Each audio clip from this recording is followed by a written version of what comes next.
Hello and welcome to my summer wrap-up. If you follow the page, then you know that I had a horrible RA flare earlier this summer in July, and it actually carried me all the way through the month of August. However, I am on some new medication and I am feeling much better, but the summer was a bit rough and didn't get nearly as much reading done as I wanted to, but did manage to get through a couple of books, some arcs, and a few audiobooks as well. This is not a complete list, but I did go through and pick out a few of my favorites from my summer reading. So, without further ado, here we go.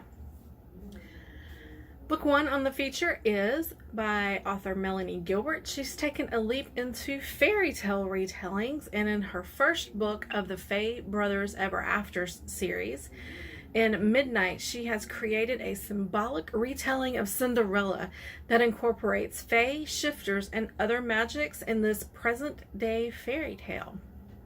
Very fun. I also received an arc of book two in this series, Enchanted, which is a twist on the classic Beauty and the Beast tale, in which the beast is actually a gargoyle. Enchanted releases on October the 1st and is available for pre-order. Earlier this summer, I completed the Dark and Deadly Things series by my favorite author, Kelly Martin.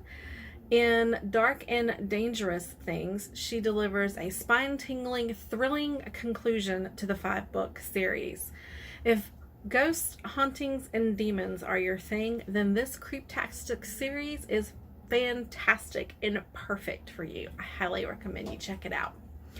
I also was introduced to author Mary Gray, and the first book I read from her was The Dollhouse Asylum. It's a complete mind warp.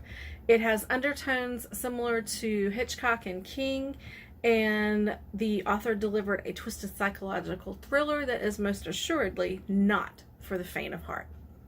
Last but not least, I listened to 2 audiobooks from new to me author J.R. Erickson. Both books were from the Northern Michigan Asylum series, and they were both fantastic haunted reads. The first book that I listened to was Some Can See. It took me about 10 chapters to get into this one because the concept that the author uses was new to me and a little hard for me to initially get into. The second book was Calling Back the Dead, and it was fantastic. There's a murder within the first chapter, so I was immediately hooked and brought into the series.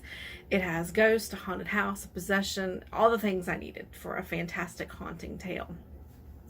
Both books are told from multiple point of views, and they incorporate multiple storylines from multiple times throughout history. So you may have something that's taking place in the 60s and 70s, and then they may jump into the past going back to the 30s and 40s. So you're getting the underlying story of how the house became haunted or how the person became possessed, etc., as well as how that's affecting and coming around affecting the modern day or current day story as well. So it's kind of neat. You get 2 to 3 stories in one, and it's really neat the way the author weaves all of that together into a nice haunting tale for you. So I definitely recommend you check that out. And again, that was by J.R. Erickson. That pretty much wraps up the summer books for my summer wrap-up. If you want to keep in touch and like what you saw here, make sure you hit the subscribe button. Also, make sure you check out these authors. Their information and their book blurbs and buy links are listed down below in the description. And drop a comment and let me know what your favorite reads of the summer were so I can add some of those to my to-be-read list. I will see you guys later in September when I upload my next video for my list of October reads, in which I will be spotlighting some fantastically haunted tales for October. Until then, toodles!